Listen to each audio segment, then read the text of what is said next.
हाँ जी डॉक्टर साहब, आप एक बार ये बताइए, पशुपालन विभाग है किस किस प्रकार की स्कीम चलाता है? नमस्कार पशुपालक भाइयों, मेरा नाम डॉक्टर मधुसूदन है और मैं गवर्नमेंट वेटनरी हॉस्पिटल बुढेणा में कार्यरत हूँ। पशुपालन विभाग में मैं वेटनरी सर्जन की पद पे कार्यरत हूँ। तो जैसे कि आपने पूछा कि पशुपालन विभाग किस किस तरीके की स्कीम चलाता है, तो पशुपालन विभाग दो तरीके की स्कीम पे ज्यादा काम करता है, जिसके अंदर सबसे पहली स्कीम जो हमारे पास अपने हरियाणा प्रदेश की जो नस्ल है उसके अंदर नस्ल सुधार के लिए जी। दूध उत्पादन प्रतियोगिता लगवाता है और उसके ऊपर पशुपालकों को इनाम राशि प्रदान करता है। जी।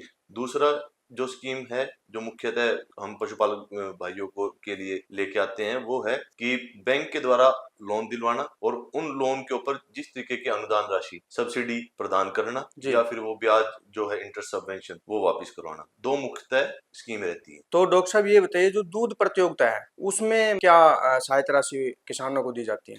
दूध प्रतियोगिता के अंदर हम हरियाणा की तीन नस्लों को लेते हैं, जी। जिसके अंदर सबसे पहले हरियाणा नस्ल की गाय, हम्म। दूसरी साहिवाल नस्ल की गाय और तीसरी बिलाही नस्ल की गाय। जी। और इसके अलावा हम भैंसों के अंदर अपनी मुर्रा नस्ल की भैंस को दूध की प्रतियोगिता में लगवाते हैं। जी।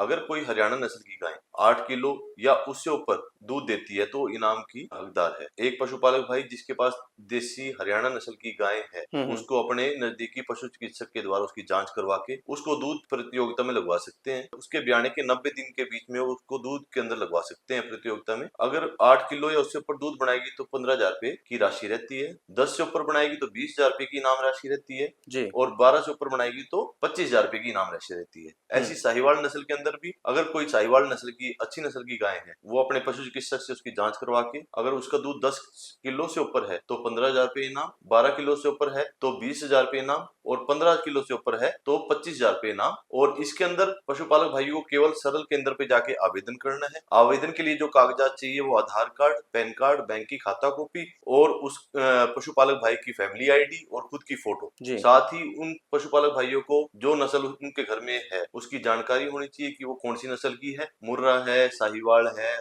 देसी हरियाणा है या बिलाही है, जी। और उसके नीचे बादशाह या बाछी कौन सा है, उसकी ब्याने की तारीख कितनी थी। फार्म के लिए आवेदन करोगे उनके अंदर ये प्रश्न पूछे जाएंगे, आपको उसमें जो भी है अपनी सटीक जानकारी इंदराज करवानी। अच्छा डॉक्टर साहब, दूसरा ये बताइए, जैसे कोई किसान भाई या बेरोजगार युवा अगर डेयरी करना चाहे तो डेयरी के संबंधित क्या क्या स्कीम है?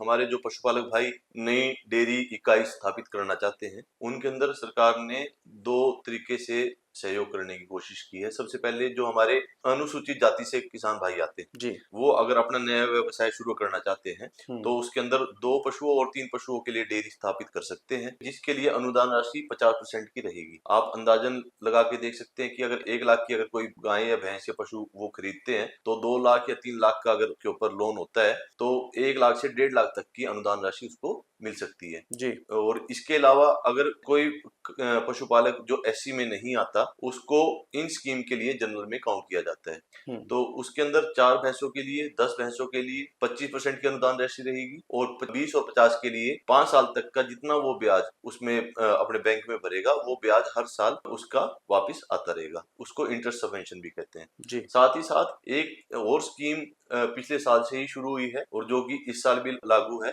वो है एक दुधारू पशु के लिए। ये केवल और केवल महिलाओं के लिए है जी। और इसके अंदर किसी भी वर्ग की महिला, चाहे वो एससी वर्ग की हो, चाहे वो बीपीएल हो, चाहे वो विडो हो और चाहे वो जनरल वर्ग की महिला हो, वो इसके ऊपर आवेदन कर सकती हैं और इसके ऊपर 1 लाख तक का जो लोन होगा भरना होगा 3 साल के अंदर अंदर, और 3 साल तक का जितना भी उसका हर साल ब्याज वो भरेगी बैंक खाते में उनके वापिस डाल दिया जाएगा। मतलब एक पशु को खरीद सकते हैं, जी ये कह रहे हैं आप? हाँ, एक पशु के ऊपर वो लोन ले सकते हैं। जी। क्योंकि हमारी कई जो महिला पशुपालक हैं, हम्म। महिला हमारे किसान हैं, हम्म। अगर वो अपने घर पे नया व्यवसाय शुरू करना चाहते हैं हम्म। और वो एक पशु से भी उसको शुरू कर सकते हैं। तो दूसरा डॉक्टर साहब ये बताइए, जो भी किसान भाई अगर ट्रेनिंग लेना चाहे तो ट्रेनिंग कहाँ से ले सकता है? ट्रेनिंग के लिए पशुपालन विभाग खुद के भी डेयरी ट्रेनिंग करवाता है, जिसके बारे में समय समय पे जानकारी पशु चिकित्सक के द्वारा पशुपालकों तक पहुंचा दी जाती है। इसके अलावा जो हिसार की यूनिवर्सिटी है लुआस, वो भी अपनी ट्रेनिंग कराती है। अपने यहाँ महेंद्रगढ़ में अगर देखा जाए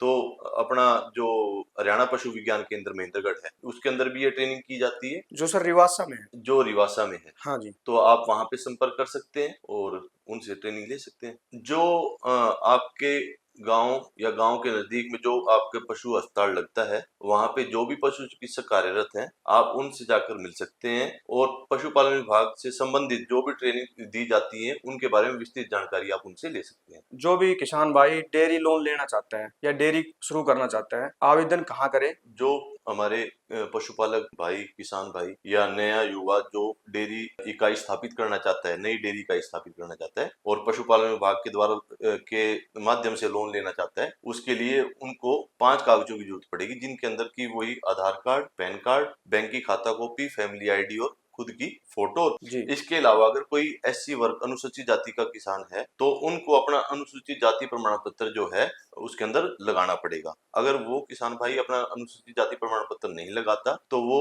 अनुसूचित जाति के लिए मिलने वाली स्कीम में आवेदन नहीं कर सकता। जी। दूसरा, इसको अप्लाई करने के लिए आप अपने गांव में सीएससी सेंटर पे अप्लाई कर सकते हैं, अटल सेवा केंद्र पे अप्लाई कर सकते हैं या फिर किसी भी कंप्यूटर कैफे द्वारा इसको आवेदन कर सकते हैं। इसके अंदर किसी भी तरीके की फोटो कॉपी की आवश्यकता नहीं है, पेपरलेस स्कीम है ये। इसके अंदर आपको केवल अपने कागज लेके जाने हैं, स्कैन करवाने हैं, आपके फोन पे मैसेज आएगा कि आपने इस स्कीम में आवेदन किया है और आवेदन संख्या ये है। आप पशुपालक भाई, मैं ये जरूर बोलना चाहूंगा कि आपके पास जो ये मैसेज आता है आप उसको संभाल के रखिए। समय समय पे जो भी उसके अंदर कार्रवाई होगी आपके फोन पे मैसेज के द्वारा बता दी जाएगी। और फिर भी आप किसी तरीके की जानकारी लेना चाहते हैं तो आप अपने पशु चिकित्सक के द्वारा उसकी जानकारी ले सकते हैं। हाँ जी डॉक्टर साहब, ये बताइए आप, जैसे कि कोई भी पशु दूध प्रतियोगिता में इनाम जीतता है, तो वो इनाम राशि उस किसान भाई को कब मिलेगी? और जो भी किसान भाई नई डेयरी की इकाई स्थापित करता है, तो उसकी सब्सिडी कब कब आती है उसके अकाउंट में? उसके बारे में थोड़ी जानकारी दीजिए। जब कोई अच्छी नस्ल का पशु दूध प्रतियोगिता में लगता है, जी। उसके लगने के 4 महीने बाद उस एरिया के पशु चिकित्सक द्वारा उस पशु की जांच की जाती है। उस पशु की जांच करने के बाद 4 महीने के बाद उसकी एक रिपोर्ट ऊपर उपमंडल अधिकारी को भेज दी जाती है कि उसके पास जो पशु दूध प्रतियोगिता में लगा था वो उपलब्ध है और उसकी जो इनाम राशि है उसके खाते में डाल दी जाए। इसके लिए पशुपालक को जो दूध प्रतियोगिता में पशु लगाया है और उसका जो बच्चा है 4 महीने तक अपने पास रखना है। ये नियम इस स्कीम में दिए गए हैं। जी। साथ ही साथ कोई पशुपालक नई डेयरी इकाई स्थापित करते हैं तो इसके अंदर 3 महीने बाद जो डेयरी इकाई के लिए पशु खरीदे गए थे वहां पे उनकी वेरिफिकेशन की जाती है। जी। जांच की जाती है कि मौके पे वो पशु उनके पास उपलब्ध हैं हम्म। और उसके बाद 3 महीने बाद उसके जो कागज सब्सिडी के लिए हैं उपमंडल अधिकारी को भेज दिए जाते हैं ताकि उसकी सब्सिडी उसके खाते में डाल दी जाए। मेरे सभी पशुपालक भाइयों, आपको मैं ये जानकारी देना चाहता हूँ कि जिन जिन स्कीम के बारे में हमने जानकारी आपको प्रदान की है, उन स्कीमों के अंदर आप 5% जब तक जितने लक्ष्य एक जिले को दिए गए हैं उसके 5 गुना फाइल अप्लाई होने से पहले आप उनका आवेदन कर दें। फिर भी अगर कोई जानकारी इसमें शेष रह जाती है तो आप अपने नजदीकी पशु चिकित्सक से जाके मिल सकते हैं या फिर पशुपालन विभाग के किसी भी दफ्तर में जाके आप इसके बारे में विस्तृत जानकारी ले सकते हैं। धन्यवाद।